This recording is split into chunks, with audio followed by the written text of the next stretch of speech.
በስመ አብ ወወልድ ወመንፈስ ቅዱስ አሐዱ አምላክ አሜን። መንፈሳዊ ግጥሚ ክዝክሮ ዶ ተአምራቱ ዝህቦ ንፈተውቱ ዘይውዳእ ምሕረቱ ዝፍንዎ ንባሮቱ ኣብ ደቁ ሓዲሩ ይገብር ብዙሕ መንክራቱ ከመይ ተዓዲልና ኢና ዝገበረና ናቱ ከመይ ተዓዲልና ኢና ዝገበረና ናቱ እንኳዕ ኣብጽሐኩም ኣብጽሐና ንቅዱስ ያሬድ ማህሌታይ ኣቦና በረከት ናይ ቅዱስ ያሬድ ይሕደር ኣባና ብጸሎት ይዘክረና ኣብ ሰማይ ንኹላትና ብጸሎት ይዘክረና ኣብ ሰማይ ንኹላትና። ማህሌታይ ቅዱስ ያሬድ ካህን መዘና ዘይብሉ በዓል ዓብይ ስልጣን ብጸጋ ዝመልአ ሕሩይ ካብ ፍጡራን ቅዱስ ያሬድ ይበል ዝተባረኸ ልሳን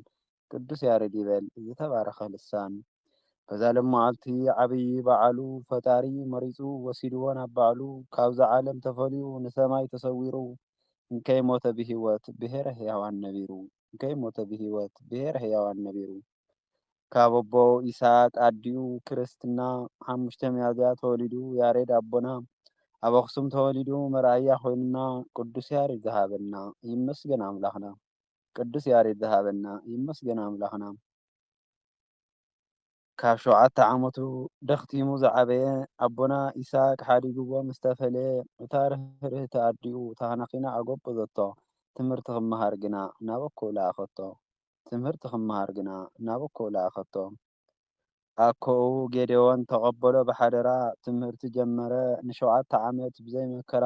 ተኾነ ግና ኣበዮ ምርዳእ ዝኹሉ እናተምሃረ ተስፋ ከይቆረፀ ስኺኢሉ ግና ይቕጽል ነበረ ተስፋ ከይቆረፀ ስኺኢሉ ግና ይቕጽል ነበረ። ናይ መምህሩ መውቃዕቲ ስለ ዝበዝሖ ኩሉ ሓዲጉ ክሃድም መሲልዎ ክፈትሖ ሓሲቡ ኣይተረፈን ተወጊሱ እናኸደ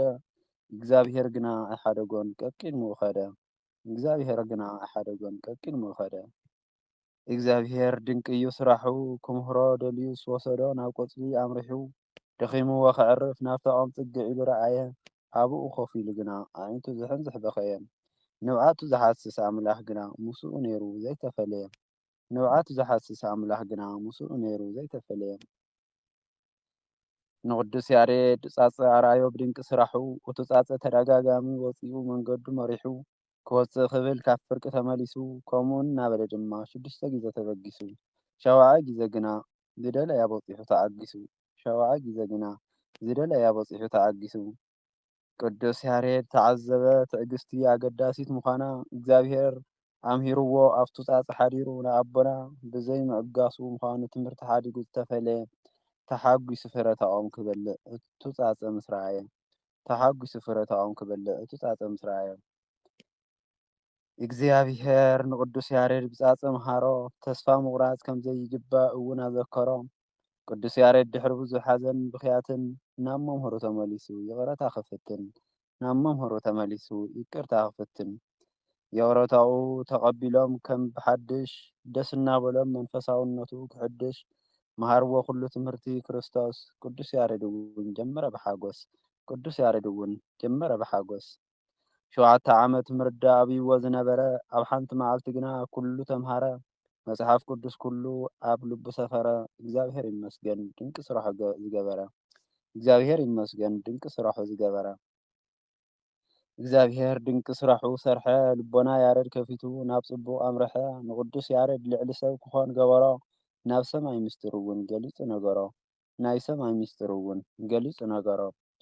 ቅዱስ ያሬድ ናይ ኣክሱም ጽዮን ቀዳሲ ኣብ ኣክሱም ኮንካ ንእግዚኣብሔር መሐጎሲ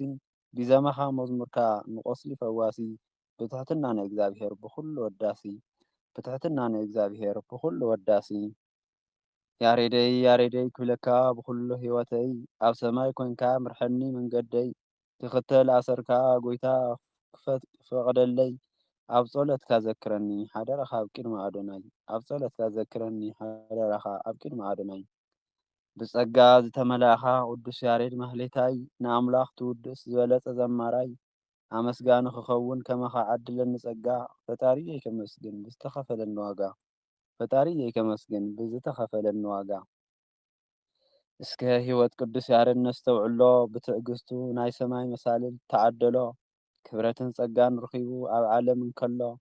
ዘያማይ ናይ ዓለም ተባሂሉ ታሪኹ ይውረሎ ዘያማይ ናይ ዓለም ተባሂሉ ታሪኹ ይውረሎ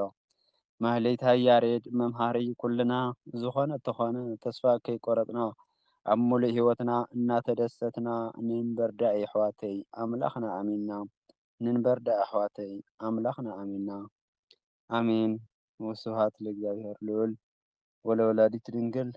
ወለመስቀሉ ክቡር